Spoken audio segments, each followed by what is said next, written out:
Hey everyone, Jazzmyn Banks talking about the docu-series called Push Girls, which is about 4 women in wheelchairs and all the nonsense they go through in life despite the disability to lead a normal life. So in today's episode, they talked about 2 big subjects. One is moving when you're in a wheelchair into a new apartment. The other one was doing some public speaking to talk about, what you've been through as a disabled person. In Chelsea's case, the fact that a car accident due to drunk driving was the result of her disability, permanent disability. So let's start with moving, which, because I'm in a wheelchair, I've certainly experienced the fun of this one. As I said in my last video, not everybody understands when you call up and ask if something's handicapped accessible. They often think bathroom. And there's more to life than the bathroom.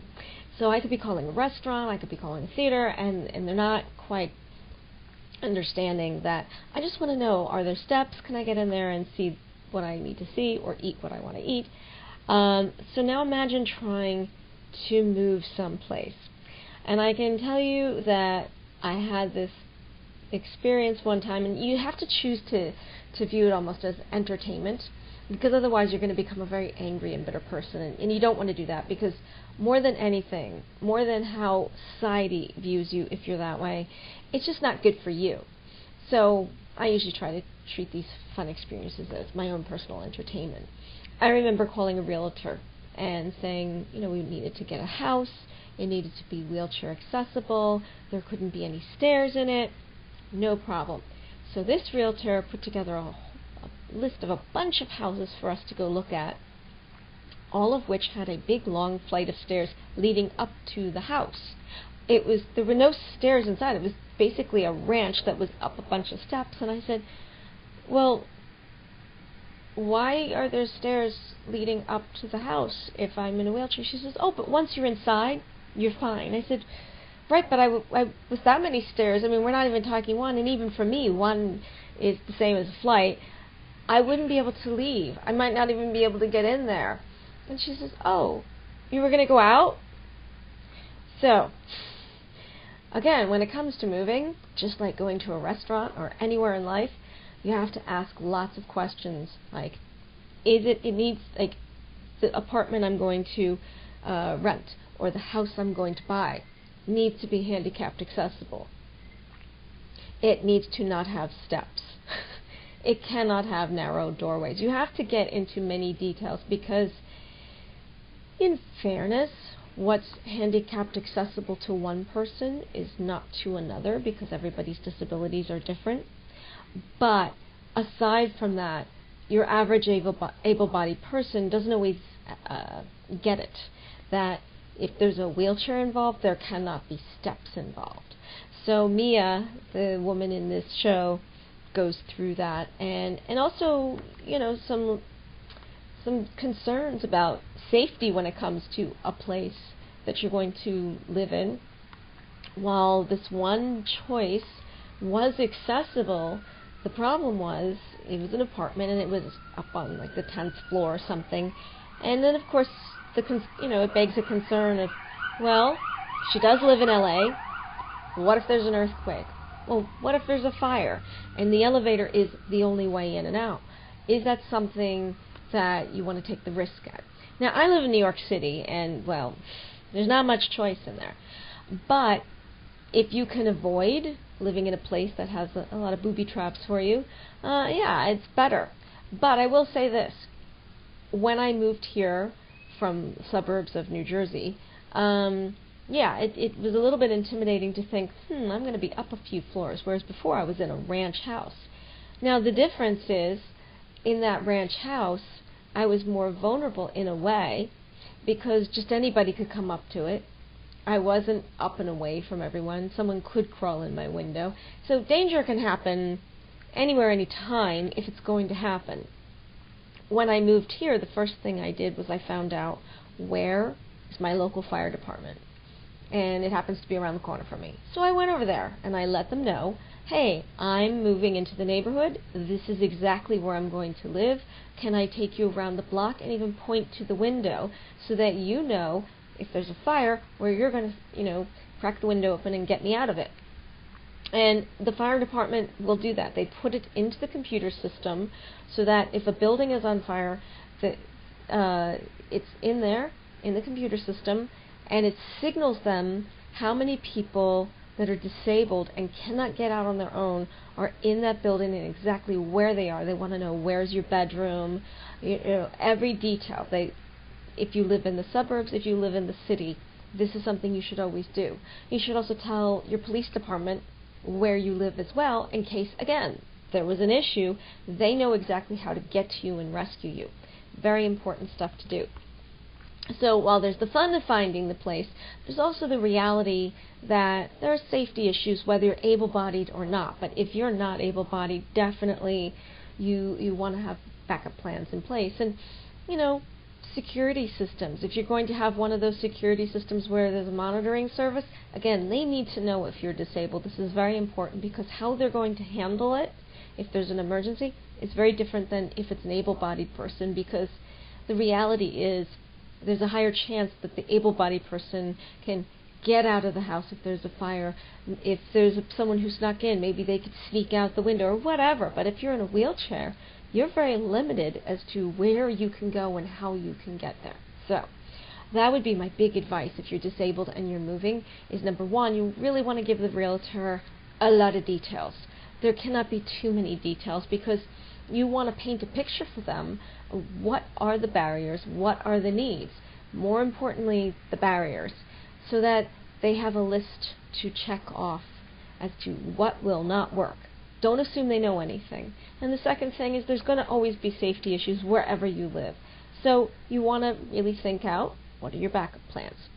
So then the other thing the show focused on was Chelsea, who was 19 years old and became paralyzed due to a drunk driving accident. And so she does a lot of public speaking at high schools.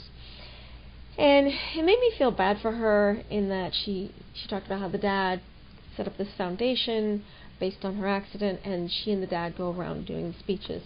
And she sort of feels a little bit pressured that she wants to do possibly more in life than just go around to schools giving speeches and basically reliving the accident each and every time she talks about it.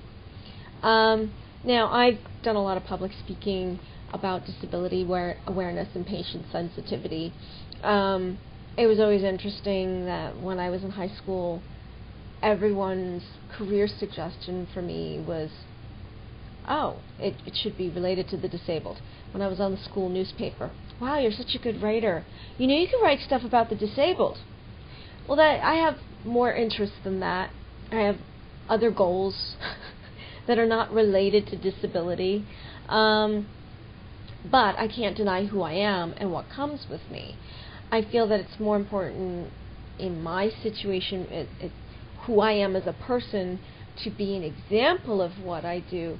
But at the same time, I have become comfortable on and off over the years that it is okay to make a part of your life about it, enlightening others about the world of disability or the world of being a patient, which that has nothing to do with disability. That's everybody can be a patient, and people in the medical industry are not always on that side of things, so they don't know how to be sensitive to it. So I have dedicated a certain amount of my life towards that. But of course my bigger thing is being a filmmaker and a writer and a person who gives a lot of advice. And that's the thing I enjoy the most. And so I think that when it came to Chelsea, there is that desire to do something else. She is 19. Not everyone knows what the heck they want to do at 19. But the big thing for her is when she goes out and she does these speeches, very often she'll get feedback at some point later on that there's someone who didn't get in a car with a drunk driver, and then there was an accident, there were fatalities, and that person was saved merely because they were in the audience, heard her story, and were like, I don't want that to happen to me. So I think whatever you represent, you can speak on that if you feel so motivated. You don't have to, but I think it's a great thing that she is doing it. I think it's important. She doesn't have to do it for the rest of her life. but she has a great platform, especially with this show. I mean, the show is providing such a wonderful opportunity for all of these women in it to set this great example, to break a stereotype that's out there of the disabled, that's been around for too long, you know. So, as much as doing a public speech about what happened to you is very painful at times, you do relive it. I mean, I was reliving things when I would talk about them to people, but at the same time, it felt like a better way to vent it as opposed to just sit in a counselor's office and just talk about it and how upset I was over it. I felt like I was doing something positive with it, and as a writer, that's kind of my nature, to take all the things that have happened in life and you somehow use them in, it could be I'm writing a movie and there's a scene that needs a reason why this character is so damaged, so maybe I'll reach into something that happened in my childhood or the childhood of someone that I'm related to that I know was really messed up. And wow, what a great opportunity to use that experience for something that's entertaining or informative or has to really pull at your heart. Whatever it is, it could be a fiction or non-fiction situation, but what a better way to use it. And public speaking is yet another way to positively vent the information where it helps other people, because I truly believe that we are all given something or a bunch of things in life that are difficult to deal with, and we're almost selfish if we don't do something positive with them. It's almost, in a crazy way, a gift because we can grow from it.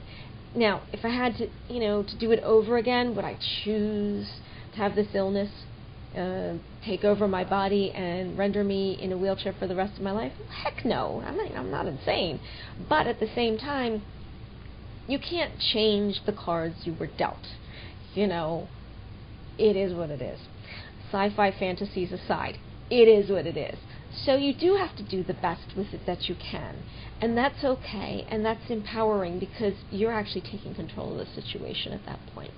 So I think this show is giving a great example of that kind of thing. And I think for her to do motivational speaking to teenagers is extremely important, because who better than to reach teenagers than another teenager? Because all the adults in the world are no longer a teenager, and therefore kids don't think you know what you're talking about. Ask mine. They think I don't know what I'm talking about anything because I was never a teenager. But that's okay. That's why we all represent something, and therefore we can reach people with who we are and who can relate to us. So I hope all of you keep watching Push Girls. It's a great show. It's an important show. That brings me to a question. Why do able-bodied people, and I'm not saying all able-bodied people, but a bunch, why do they assume that people with disabilities are always homebound? I would love to hear your opinions on that one. If you're disabled, let me know what your opinion is as to why able-bodied feel that way.